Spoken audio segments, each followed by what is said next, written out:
সকলকে সুপ্রভাত জানিয়ে এবং সকলের সুস্থতা কামনা করে আমি দীপিকা চলে এলাম আবারও নতুন একটি ব্লগ নিয়ে। আমার নতুন আরও একটি ব্লগে রইল তোমাদের অনেক স্বাগতম, অভিনন্দন এবং ভালোবাসা।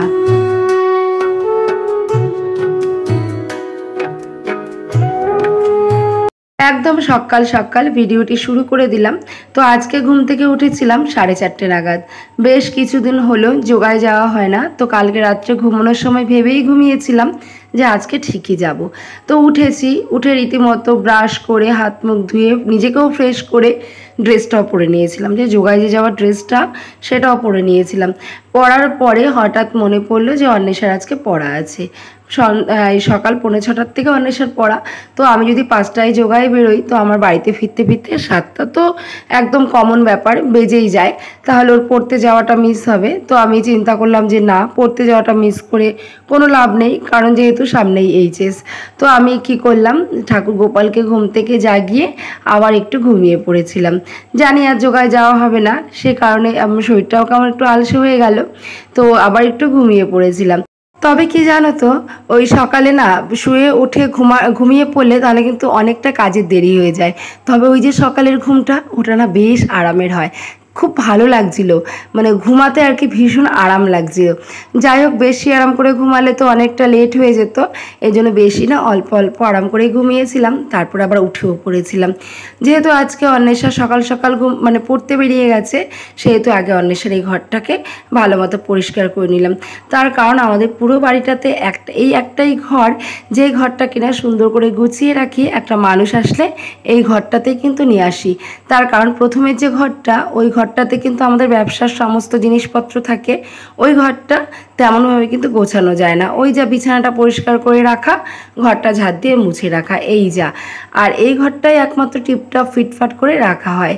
আর ওপরে যে ঘরটা, ওই ঘরটা অত যাইও না, শুধু ঠাকুর পাতা আছে, তো গিয়ে পুজো দিয়ে আর রাত্রেবেলাটা কিন্তু ঘুমাই।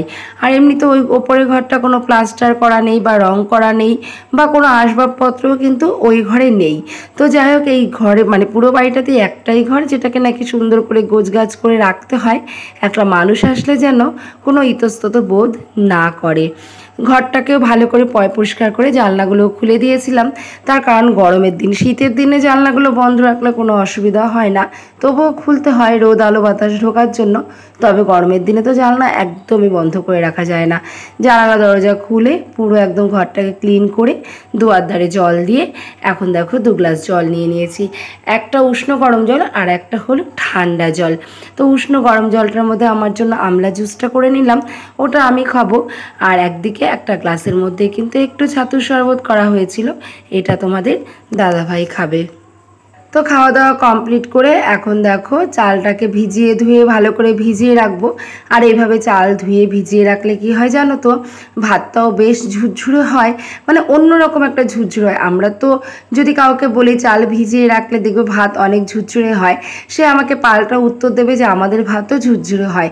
তবে আমাদের নর্মালি ভাত যতটা ঝুরঝুরে হয়, এভাবে চালটা ভিজিয়ে রাখলে না ভাতটাও যতটা তাড়াতাড়ি হয়। এতে গ্যাস তো বাঁচেই, তাছাড়াও কিন্তু ভাতটা বেশ অন্যরকম একটা ঝুরঝুর হয়, মানে ভাতের গায়ে কোনো আঠা রকম ভাবই কিন্তু থাকে না। আর এদিকে আজকে রান্না করব ডাল, কারণ কালকে অনেক মাংস টাংস খাওয়া হয়েছে, গরমে আর কিছুই যেন ভাল লাগছে না। তো আজকে একটু ডাল রান্না করব, টক ডাল। তো এই জন্য ডালটাকেও ভালো করে ধুয়ে একটু ভিজিয়ে রাখলাম। তোমরা একটু বাড়িতে ট্রাই করে দেখবে, এমনভাবে ডাল যদি একটু ধুয়ে সামান্য, বেশিক্ষণও না, যদি 10 থেকে 15 মিনিটও ভিজিয়ে রাখো, সেই ডালটা দেখবে সেদ্ধ করবে একদম খুব তাড়াতাড়ি হয়ে যাবে। ডালটা উতাল আসার সঙ্গে সঙ্গেই কিন্তু সেদ্ধ হয়ে যায়। আর আমার কাছে প্রেশার কুকারে, জানি প্রেশার কুকারে সেদ্ধ করলে ডালটা অনেক তাড়াতাড়ি সেদ্ধ হয়, তবে প্রেশার কুকারের মুসুর ডাল খেতে আমার একদমই ভালো লাগে না। কড়াইয়ের ডাল খেয়ে দেখবে আর প্রেশার কুকারের ডাল খেয়ে দেখবে, দুটো স্বাদ কিন্তু একদমই আলাদা। আর প্রেশার কুকারের ডালটা কেমন যেন ফ্যান ফ্যান হয়, আমার কাছে অত একটা ভালো লাগে না। তবে তোমরা এই টিপসটা একটু ফলো করে দেখবে, যে মসুর ডালটা যদি একটু 10 থেকে 15 মিনিটের জন্য ভিজিয়ে রাখো, ডালটা দেখবে কড়াইতে দেওয়ার সঙ্গে সঙ্গে একটা উতাল আসলেই সেদ্ধ হয়ে যায়। আর কালকের একটু ফ্যান ছিল, আর চাল ধোয়া আর ডাল ধোয়া জলটা এখন নিয়ে চলে এসেছি গাছে দেওয়ার জন্য। আমরা মাথায় চুলে প্রোটিনের জন্য শ্যাম্পু ব্যবহার করি, তেল ব্যবহার করি, তেমনি গাছের তো ঘরোয়া উপায়ে কিছু দিতে হবে। তো সেই ক্ষেত্রে ফ্যান আর চাল ধোয়া ডাল ধোয়া জলটা দিয়ে দিলাম। এতে কিন্তু গাছে অনেকটা সারের মতো কাজ করবে এবং গাছে কিন্তু অনেকটা প্রোটিনও পাবে। আর আমার একটা ফুল গাছে না কেমন যেন সাদা সাদা পোকা ধরেছে, তো ওগুলোর হাত থেকে কি করে বাঁচবো, গাছগুলোকে পুরোই নষ্ট করে দিচ্ছে। তো তোমাদের যদি একটু কিছু উপায় জানা থাকে অবশ্যই আমাকে কমেন্টস করে জানিও। গাছে জল দিয়ে বাসি জামা কাপড়গুলো মেলে এখন কিন্তু সোজা চলে আসলাম নিচে ভাত বসাতে।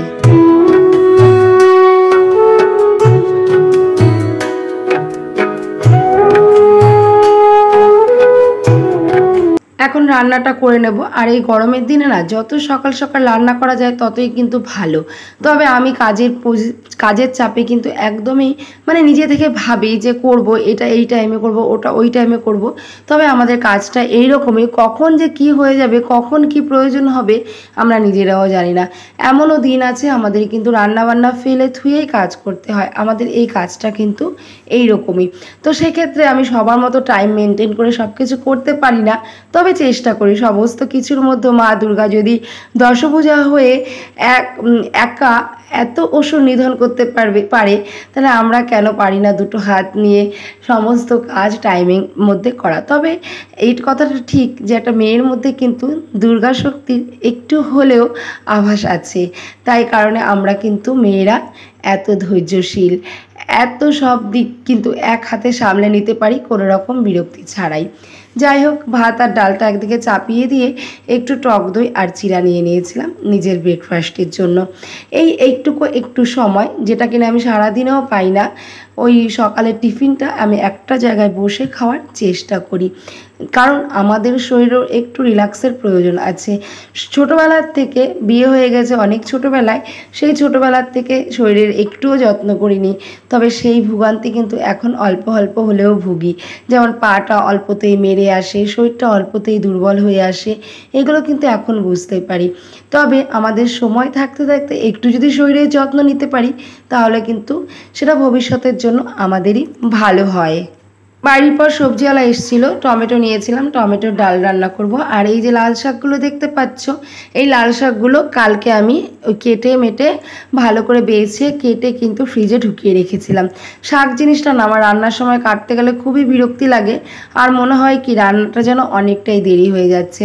তো এই কারণেই বেশিরভাগই আমি শাক রান্না করলে আগের থেকে কেটে কুটে কিন্তু ফ্রিজে রেখে দিই পরের দিন রান্না করার জন্য, যাতে ঝম করে বার করে কোনো রকম একটু সুন্দর করে ধুয়ে রান্নাটা তাড়াতাড়ি করা যায়। তো আজকে ডালের সঙ্গে কিছু ভাজাভুজি করব।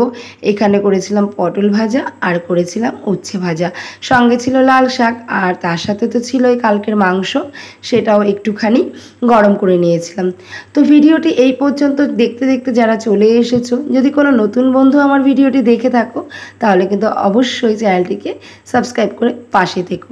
আর যারা যারা আমার ভিডিওতে সুন্দর সুন্দর মিষ্টি মিষ্টি কমেন্ট করো তাদের রইল আমার তরফ থেকে অনেক আন্তরিক প্রীতি শুভেচ্ছা এবং অভিনন্দন।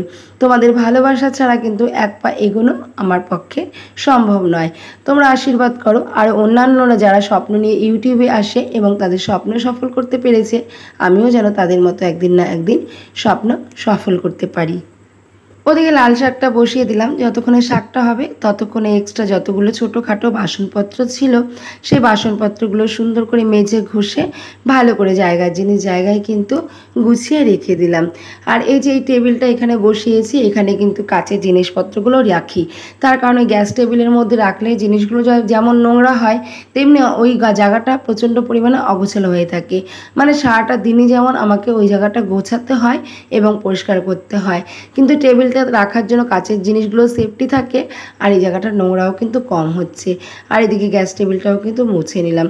এটা আমার একটা অভ্যাস বা বদ অভ্যাস, যেটাই বলো না কেন সেটাই মাথা পেতে নেব। তার কারণ আমার রান্না করতে করতে রান্নাঘরটা কিন্তু অর্ধেক পরিষ্কার হয়েই যায়। আর কারণ আমি একটা কাজ করতে করতে অন্য একটা কাজ কখনোই ফেলে রাখি না, চেষ্টা করি একটা কাজ করতে করতে সাইডে যে ছোটোখাটো কাজগুলো থাকে সেগুলোকে কমপ্লিট করে নেওয়ার।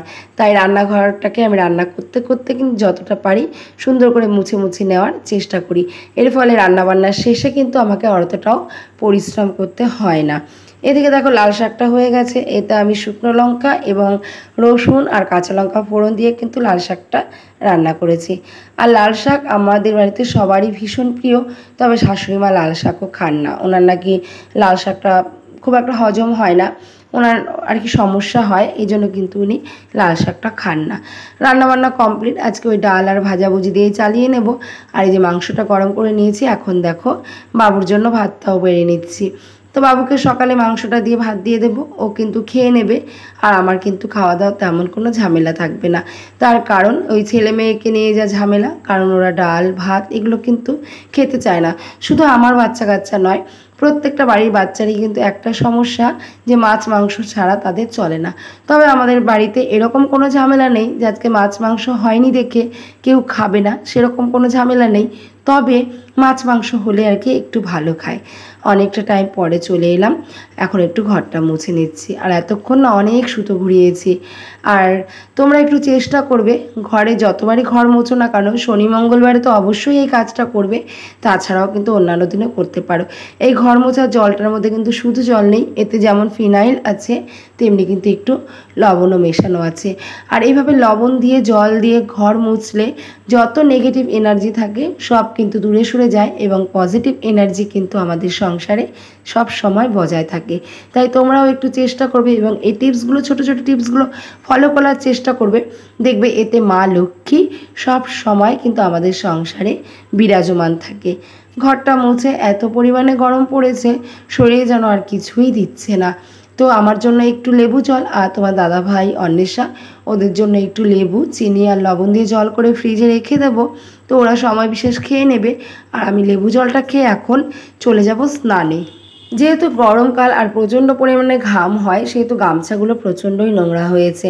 মানে প্রচণ্ড বলতে প্রচণ্ডই কিন্তু নোংরা হয়েছে।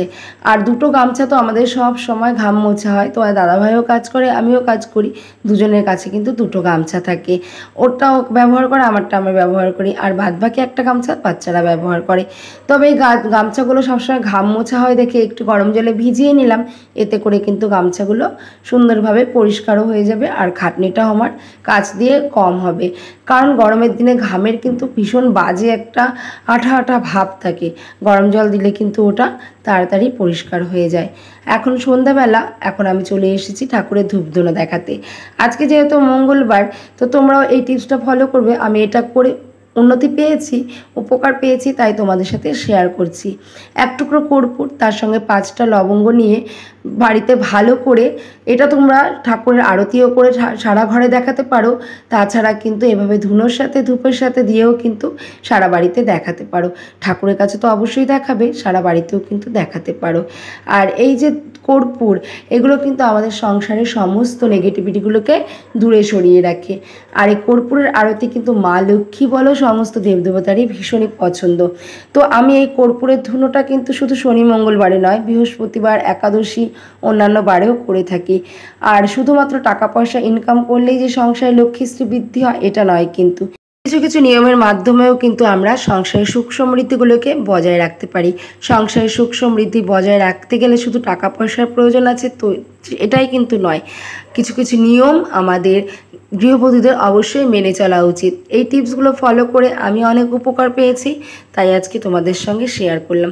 ভিডিওটি কেমন লাগলো অবশ্যই জানিও, ভালো লাগলে লাইক করে দিও, কমেন্ট করে দিও, চ্যানেলটাকে সাবস্ক্রাইব করে আমার পাশে থেকো। এখনকার মতো টাটা, সকলকে শুভ সন্ধ্যা।